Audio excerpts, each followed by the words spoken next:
সম্মানিত ভিউয়ার্স, আপনারা দেখতে পাচ্ছেন এই মুহূর্তে এই কক্সবাজার বিমান বাহিনীর সুবিধাগ্রস্ত যে বিমান বাহিনী গাড়ি আছে, ওই বিমান বাহিনী থেকে অতর্কিতভাবে কুতুবদিয়া মানুষের উপর কুতুবদিয়া শান্ত সৃষ্ট নিরহ মানুষের উপর অতর্কিতভাবে বিমান বাহিনী পুলিশসহ লাঠি সুটা নিয়ে কয়েকশো সৈন্য নিয়ে আক্রমণ করেছে। আপনারা যে যেখান থেকে আছেন, আপনারা সবাই কুতুবদিয়াপাড়ার যত লোক আছেন, আপনারা সবাই চলে আসেন বিমান বাহিনীর গাড়ির সামনে। এখানে আমাদের কয়েকজন ভাইকে অলরেডি ওরা আটক করেছে, আমাদের প্রায় 8 থেকে 10 জন ভাইদেরকে ওরা আটক করেছে। আপনারা দেখতে পাচ্ছেন কুতুবদিয়াপাড়ার মানুষ কিন্তু একবার উত্তেজিত হয়, তাইলে এখানে কোনো বিমান গাড়ি, কোনো সেনাবাহিনীর গাড়ি কিছু থাকতে পারবে না।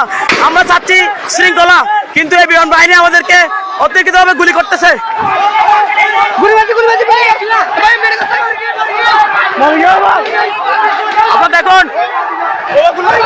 আপনারা দেখুন আমাদের একজন ভাইকে হত্যা করেছে, একজন ভাইকে গুলি করে হত্যা করেছে বিমান বাহিনী।